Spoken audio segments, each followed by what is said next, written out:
Reversal patterns. So naturally, the first thing we want to ask ourselves, what is a reversal pattern? Well, when we talked about trend last week, we spoke about how markets can be either in an uptrend or a downtrend. And when it's on a particular trend, at some point, that trend will either continue or reverse. Right, so we have markets that move in an uptrend or downtrend. Now we also have periods where the market is not doing much at all, so it's going sideways. And we talked about this as being one of the types of movements or trends in markets. You can have a sideways trend. Now when a market enters a sideways trend, one of two things is going to happen. Either it will continue in the previous direction of the trend, or it will reverse. Right, so what we're going to look for is what happens during the sideways pattern that allows us to predict that a reversal in the trend is going to take place. That essentially is a reversal pattern.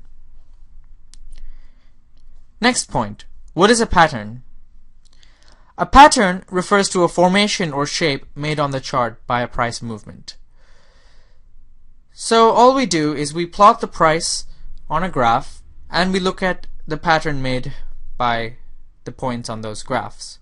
Right? So we connect all the points to make a line, and whatever shape or pattern it makes, this is what we are interested in.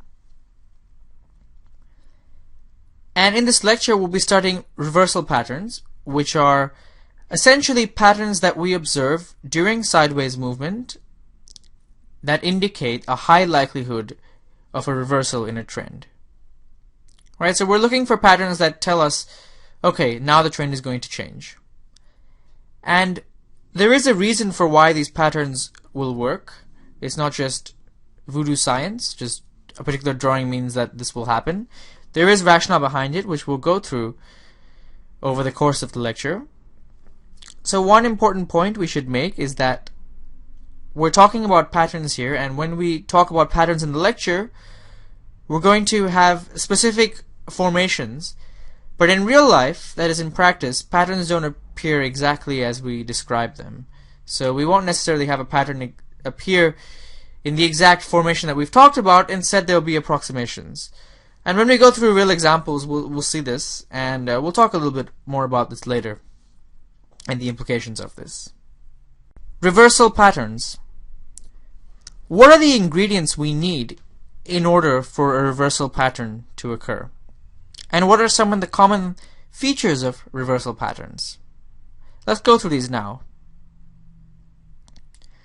The first thing we need for a reversal to take place is a prior trend.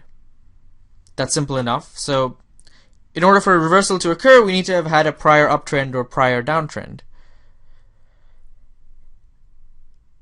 The second thing we need, and this is something that we can usually identify as one of the first signals, is a breaking of a trend line. Now we talked about trend lines last week, and we talked about drawing them and using that to predict where a market will go. And what we observe in practice is that the breaking of a trend line is usually the first signal for a reversal.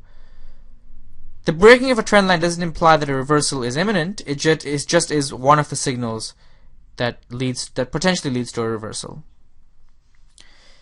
So here are some other empirical facts that we know about reversals based on what we see in practice. The first is that larger patterns imply greater subsequent moves. Thus, the more pronounced the pattern is, the greater the subsequent move will be.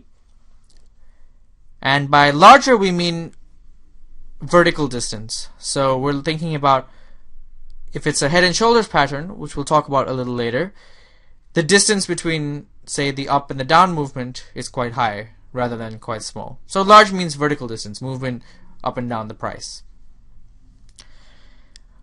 Another empirical fact that we observe are that topping patterns are shorter and more volatile than bottoming patterns.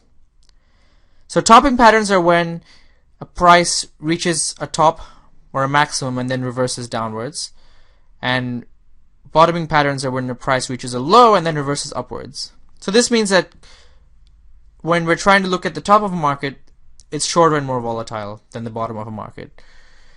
Bottoms also take longer to form. These are just some empirical facts. We'll talk about the implications a bit later. And the other thing that's important is volume. So we'll talk a little bit about volume, and we'll show how volume is quite important as a confirming indicator whenever prices are going up. Whether volume is increasing or decreasing, that can tell us a lot. So we'll talk about that as well. Head and shoulders. The head and shoulders pattern is one of the most well-known in technical analysis.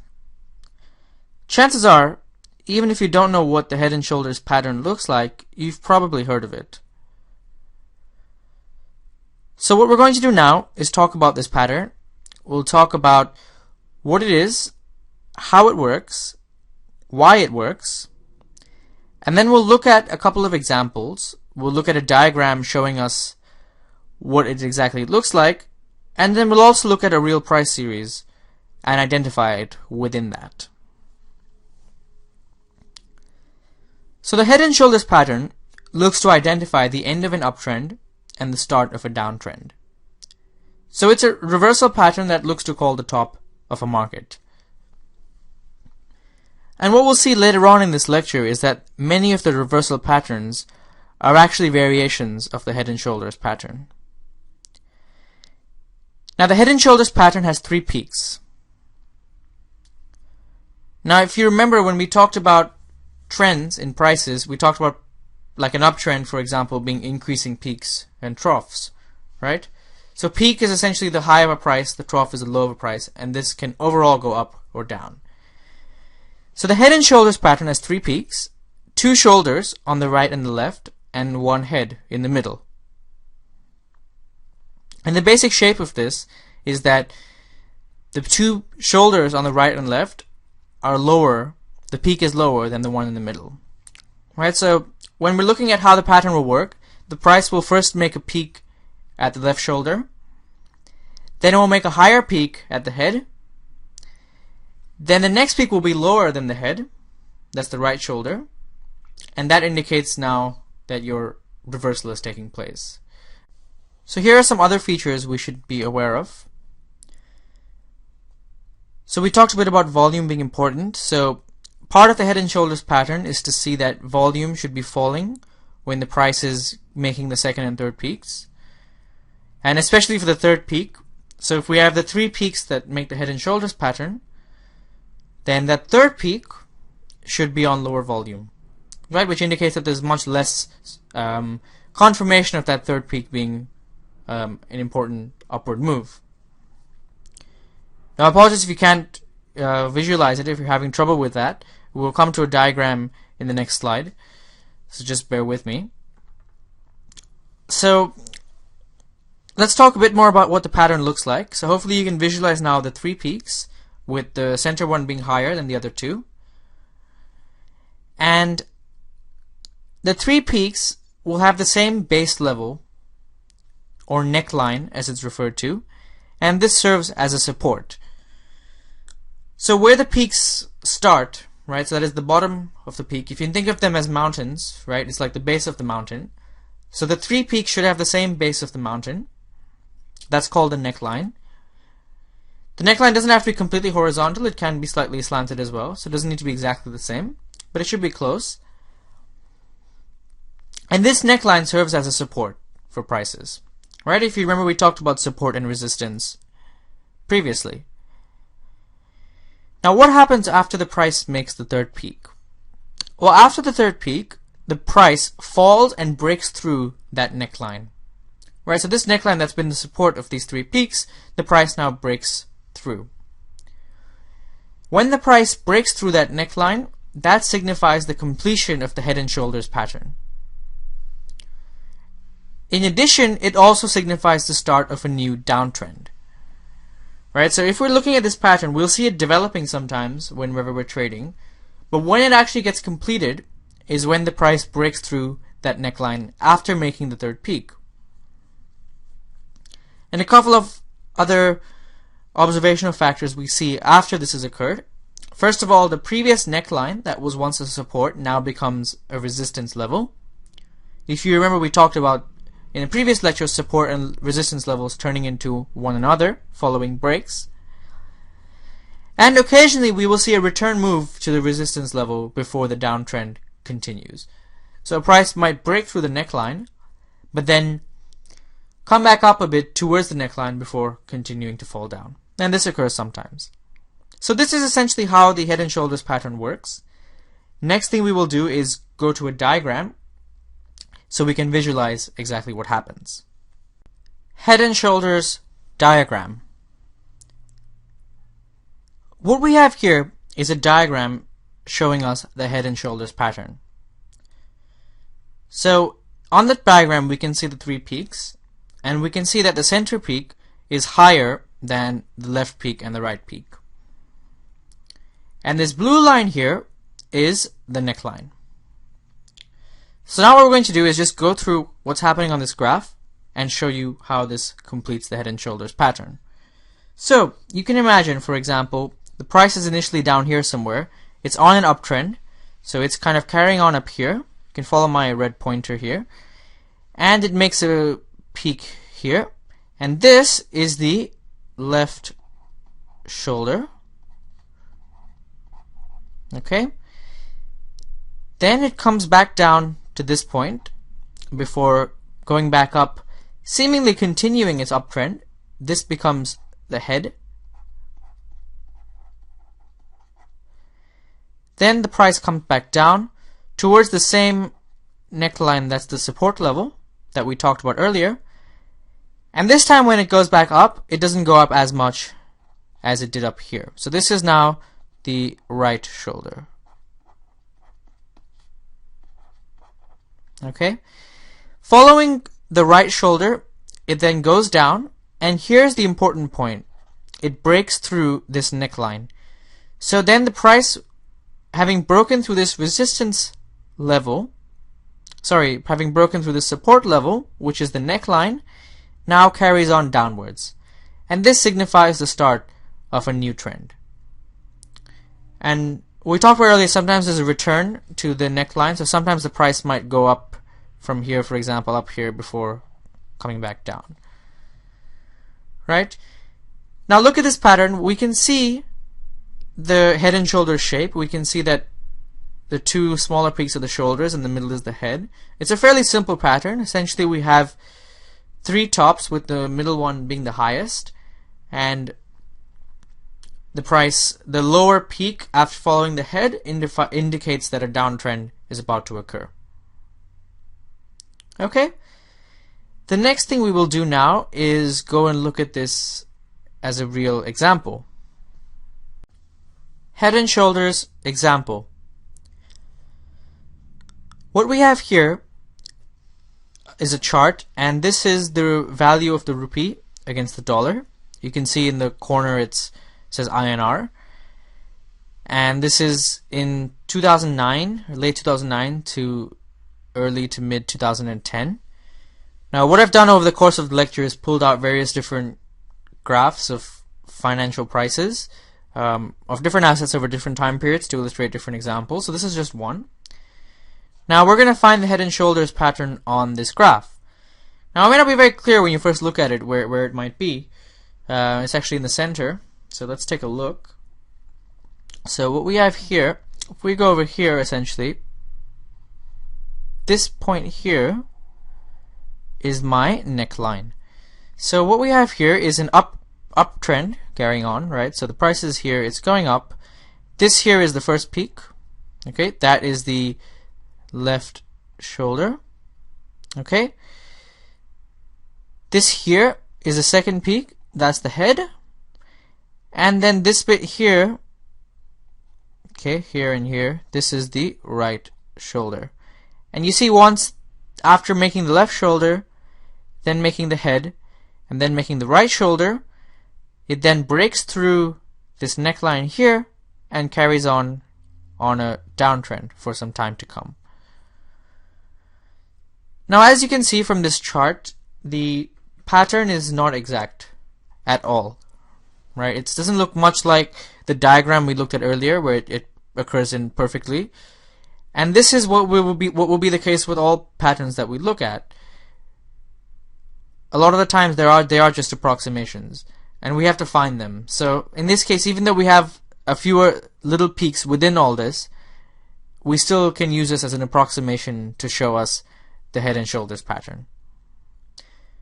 Now what I would suggest you do is you go on to any financial price series that you like, take a look at any stock you like or any other asset, try and find one of these patterns. Try and find the head and shoulders, as well as the other patterns we'll talk about later. And you'll see that there is considerable discretion in identifying them, but the more you do it, the easier it becomes and the better you can get at it. Inverse head and shoulders. The next pattern we will talk about is known as the inverse head and shoulders pattern. The inverse head and shoulders pattern is essentially the opposite of the standard head and shoulders pattern we just discussed. The way it looks is that it is a mirror image of this pattern, and a vertical mirror image. Whereas the standard head and shoulders pattern is used to identify a downtrend following a previous uptrend, the inverse head and shoulders pattern will be used to identify a new uptrend following a previous downtrend. So what happens? Well, the big difference is that instead of making peaks, as with the head and shoulders pattern, we will have troughs, that is bottoms, for the inverse pattern. The price will first make a bottom, which is the left shoulder. After that, it will make an even lower bottom, which is the head. Alright, so this is now two troughs, the second one lower than the first. Then the reversal begins, as the next bottom, which is the right shoulder, is higher than the previous bottom. Okay, just like with the normal head and shoulders pattern, except reversed. And again, we'll have a neckline, which in this case is a resistance line. And when the price breaks through that neckline on its way up, the breaking of that neckline signifies the completion of the inverse head and shoulders pattern. Let's touch on a couple of differences between this pattern and the normal head and shoulders pattern. Now, as we talked about earlier, volume is more important for upward moves to confirm upward moves. So on the inverse pattern, we want to be seeing greater volume when the price is pushing through that neckline, as indication that this trend is more likely to be sustainable. The other important fact is that return moves, that is returns back to the neckline before continuing on in the trend, are more likely in the inverse case. And this is just an empirical observation that we see. The next thing we will do is that we'll do what we did before for the normal head and shoulders pattern. We'll first look at a diagram to see how it works, and then we will look at a real-life example on some actual data. Inverse head and shoulders diagram. Now what we have here is very similar to what we had in the head and shoulders diagram. As I mentioned, it's just the opposite. So we won't spend too much time on this. We'll just go through the mechanics here quickly. So the price is on a downtrend already, right? So it's coming down from somewhere here. It comes down here. This here blue line is our neckline, right? I'm going to write that NL. And the price comes down, makes its first bottom here. Okay, this becomes the left shoulder. Then the price goes back up. It reaches the neckline or resistance level, then makes a new low down here. This is the head, then carries going back up to the neckline again, right, when it reverses direction. Then it makes the right shoulder, which has a bottom that is higher than the head. Alright, so this is the start of a change in direction. Then the price has to carry up and it breaks through the resistance line or the neckline. Once it is broken through the neckline, this signifies the completion of the inverse head and shoulders pattern. And as we said, reverse moves are more likely with this, so we might see the price, for example, come down to the neckline but not cross it before carrying back on upwards. So we may see that, we may not see that. Now when it comes to volume, as we also said, volume is more important on the inverse head and shoulders. Right? So, for example, it's pretty important that we see volume increasing on this third shoulder, especially when it's going up here, crossing the neckline. Because volume for up moves is more important than volume for down moves. Right? Volume is often needed to confirm up moves. So here, it's important to see lower volume when it goes up here, and more higher when it comes here, and even higher on this one. Right? So volume should be increasing with each upward move that is made. Alright, let's now go on to look at a real-life example. Inverse head and shoulders example. Here we have a actual chart where we're going to show the inverse head and shoulders diagram appearing. Now I should qualify that the pattern on this chart is not going to be very exact. There's going to be a couple of things missing from it. And this will be the case with a lot of patterns, as I discussed earlier, that there will always be approximations of what we've done. And now we'll see an example. So here we have the stock of McDonald's Corporation, that's MCD. This is priced in dollars, and this is from June 2011 until the end of September 2011. So let's now identify the inverse head and shoulders pattern. So if we go to the middle of the chart, what we're going to do is look at this area here as being where the head and shoulders pattern is. Now, what we can do here is essentially draw our neckline first, which is essentially like this. Okay? So it's not exact. But what we have is that a downtrend is occurring here. Okay? A left shoulder is made at this point. Okay? Then the price carries on downwards, makes the head down here at this lowest point, keeps its downtrend, then carries up to the neckline just above it, comes back down, makes here the right shoulder. Now, following the right shoulder, it breaks through the neckline. Right, that signifies, this point here signifies the completion of the pattern. It breaks to the neckline and then carries on upwards. And here we actually have a return move, as we discussed, right? So remember we talked about sometimes the price will return to the neckline. In this case, it's the new support level before continuing its upward trend. And that's exactly what happens here. Okay, so this is an example of what it looks like in practice. Again, recommend going to the charts and finding one yourself and seeing what you can do with it. Alright, let's carry on.